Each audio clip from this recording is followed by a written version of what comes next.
Go ahead, please. Go ahead. Go ahead. Mr. President. Well, the Department of Justice. Thank you, Mr. President. Thank you. Excuse me. Excuse me. No, he called on me, but thank you. Go ahead, please. Thank you, Mr. President. Do you still plan to follow through on your threat to impose 100% tariffs on all countries that purchase Russian energy, including China? Well, I never said a percentage, but we'll be doing quite a bit of that. We'll see what happens over the next fairly short period of time. But we'll see what happens. Yep. You know, they have a meeting tomorrow. We have a meeting with Russia tomorrow. We're going to see what happens. We'll make that determination at that time. Yeah, please go ahead. Thank you, Mr. President. I think he called on me. Thank you, Mr. President. On Ukraine, President Zelensky just signed a law allowing for citizens age 60 and above to serve in the military. We've seen dozens of videos of young men being hauled into vans and dragged to the front lines against their will. And we've even seen videos of a young man with Down syndrome serving on the front line. You, when you campaigned, you said you wanted to see the people stop dying. A lot of people admired that statement. Now the people dying are elderly, mentally handicapped, and conscripts.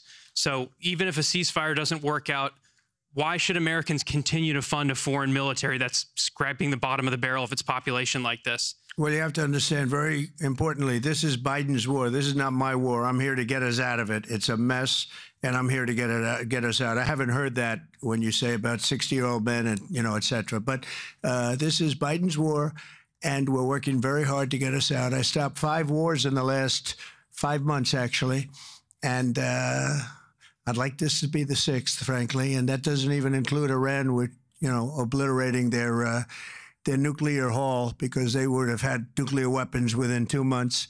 But stopped a lot of wars. You just take a look at the ones just over the last 2 or 3 months. It's been amazing. This is the one I'm trying to stop. This is the one we're working hardest on. The other ones I stopped within a matter of days, almost every one of them, including India and Pakistan. And I could go over the whole list, but you know the list as well as I do. But this is the one we'd like to see. I haven't not heard that, but this is Biden's war. And it's a war that he got us into, or indirectly got us into. It should have never happened. It would have never happened had I been president. Yeah, next to you. Thank you, Mr. President. Would you support Israel reoccupying all of Gaza, as has been suggested by some Israeli officials? Well, I don't know what the suggestion is. I know that we are there now trying to get people fed. As you know, $60 million was given by the United States fairly recently to supply food, and a lot of food, frankly, for the people of Gaza that are obviously not doing too well with the food. And I know Israel's going to help us with that in terms of distribution and also money. We also have the Arab states are going to help us with that in terms of the money and possibly distribution. So that's what I'm focused on. As far as the rest of it, I really can't say. That's going to be pretty much up to Israel. Yeah, please. Go ahead, please. Thank you. On transgender athletes in the Olympics, back to the safety, especially of female combat boxers, will the Department of Justice considering pressing charges against any man that tries to masquerade as a woman coming into this country to beat up American athletes? And secondly, would your administration consider genetic testing so that these people can prove that they're actually women competing? Well, I think there is going to be a very strong form of testing. As far as charges, I'd have to ask the Attorney General about that. I don't know. But there will be a very, very strong form of testing. And if the test doesn't come out appropriately, they won't be in the Olympics. Yes, ma'am, please. Go ahead, please. White. Thank you. Mr. President, do you believe that the U.S. committee would have made this decision on men and women's sports if you weren't president? And do you believe that this decision will stay in place once you are no longer president? I think they probably would have, because it just seems to be an issue that most people feel should be. I can't really say. I'd have to. You could have asked Chairman Wasserman, but I would say that yeah, there's a possibility. It could go either way if you really want to know the truth. I feel strongly about it. I have. I ran a campaign at least partially on that. That was one of the many issues that I talked about: open borders, the economy, taxes, all of the things. But that was certainly one of the issues. So I really can't. I really don't know. Could have gone either way. Please. Have you decided on a replacement for the Fed governor? For Fed governor? I'll be making that decision before the end of the week, and we'll either decide on one for permanence or the 4-month period, the term. There's a term of about a number of months. We have a couple of candidates. Everybody wants it, okay? It's not a couple, but we've narrowed it to a couple of candidates. And we've also, we're looking at the Fed chair, and that's down to 4 people right now. Very good. You said this morning that you probably won't be running for a 3rd term. This weekend, Secretary of State Rubio said that he thought J.D. Vance would be a great nominee. You could clear the entire Republican field right now. Do you agree that the heir apparent to MAGA is J.D. Vance? Well, I think most likely, in all fairness, he's the vice president. I think Marco is also somebody that maybe would get together with J.D. in some form. I also think we have incredible people, some of the people on the stage right here. So it's too early, obviously, to talk about it, but certainly he's doing a great job, and he would be probably favored at this point. Yeah, please. Thank you so much, President Trump.